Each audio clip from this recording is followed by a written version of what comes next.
আজিৰে পৰা 15 দিনীয়া কাৰ্যসূচীৰে আৰম্ভ হৈছে 93 সংখ্যক নগৰবেৰা আঞ্চলিক ৰাস মহোৎসৱ। পুৱা নগৰবেৰা আঞ্চলিক মৌজা উন্নয়ন কমিটিৰ সভাপতি শ্যামা চৰণ ঠাকুৰীয়াই মূল প্ৰৱেশদ্বাৰ উন্মোচন কৰাৰ পিছতে ধৰ্মধ্বজা উত্তোলন কৰে ৰাস মহোৎসৱ উদযাপন কমিটিৰ সভাপতি দীনেশ কলিতা।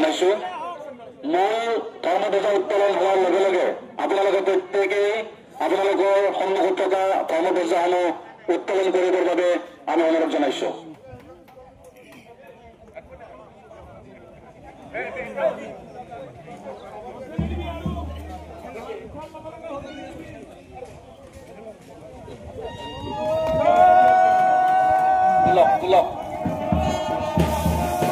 ধৰ্মধ্বজা উত্তোলনৰ অন্তত বৃহত্তৰ নগৰবেৰা অঞ্চলৰ বিভিন্ন ক্ষেত্ৰৰ বিশিষ্ট ব্যক্তি সমাজকৰ্মীসকলে 93খন পতাকা উত্তোলন কৰে।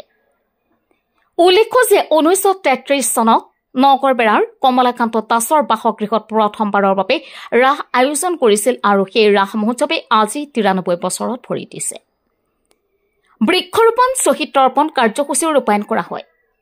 নগৰবেৰা আঞ্চলিক ৰাস মহোৎসৱৰ প্ৰতিটো কাৰ্যসূচীত ধৰ্মপ্ৰাণ ৰাইজৰ সহায় সহযোগিতা আন্তৰিকতাৰে কামনা কৰিছে উদযাপন সমিতিয়ে। News desk report MT news.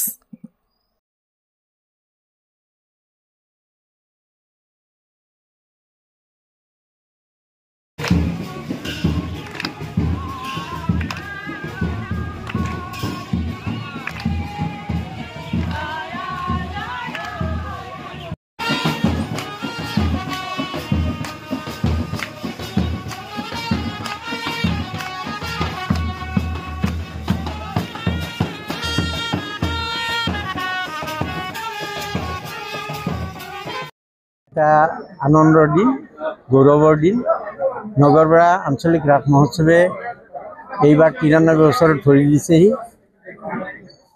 Nagarbera ৰাসৰ যিটো ঐতিহ্য, যিটো পৰম্পৰা, সেইটো সম্পূৰ্ণ অক্ষুণ্ণ ৰাখি এইবাৰো 15 দিনীয়াকৈ ৰাস মহোৎসৱ পালন কৰিবলৈ লোৱা হৈছে।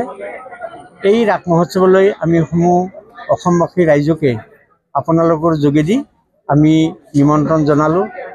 অসমবাসী ৰাইজ ইয়ালৈকে আহক, জাতি ধৰ্ম বৰ্ণ নিৰ্বিশেষে এই ৰাস উৎসৱ তেওঁলোকে উপভোগ কৰক। আমাৰ নগৰবেৰা আঞ্চলিক ৰাস মহোৎসৱৰ বিশেষকৈ দুটা দিশত আমি বিশেষভাৱে প্ৰাধান্য দিওঁ। এটা হ'ল ধৰ্মীয়, আনটো হ'ল সাংস্কৃতিক দিশ। আমাৰ বিশেষকৈ আজি অধিবাস, তাৰপিছতে ৰাতি আজি পূজা আৰম্ভ হ'ব আৰু তাৰপিছতে এই 15 দিনীয়াকৈ ৰাস মহোৎসৱটো আমি পালন কৰিব লৈছোঁ। এই ৰাস মহোৎসৱৰ সফল ৰূপায়ণত আপোনালোক বিশেষকৈ সাংবাদিক বন্ধুসকলে বিশেষ এটা ভূমিকা গ্ৰহণ কৰিব লাগিব। তাৰ বাবে আপোনালোকক আমি আমন্ত্ৰণ জনাইছোঁ। আপোনালোকে আহিব, প্ৰতিটো কাৰ্যসূচী আপোনালোকে অন্তত ৰাইজৰ মাজত প্ৰতিফলিত হোৱাকৈ আপোনালোকে প্ৰচাৰ কৰিব, তাকে কামনা কৰিছোঁ।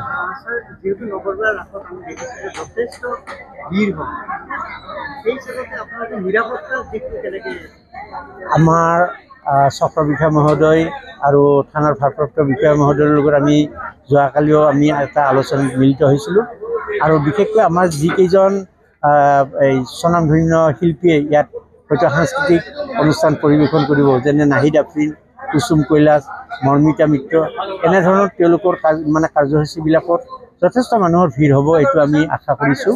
আৰু এইটো বিশেষকৈ আমাৰ ইয়াত যি এই অঞ্চলৰ যিকেইখন আমাৰ গাঁও আছে, এই গাঁওবিলাকৰ পৰা আমাৰ বচা আমি স্বেচ্ছাসেৱক নিয়োগ কৰিম।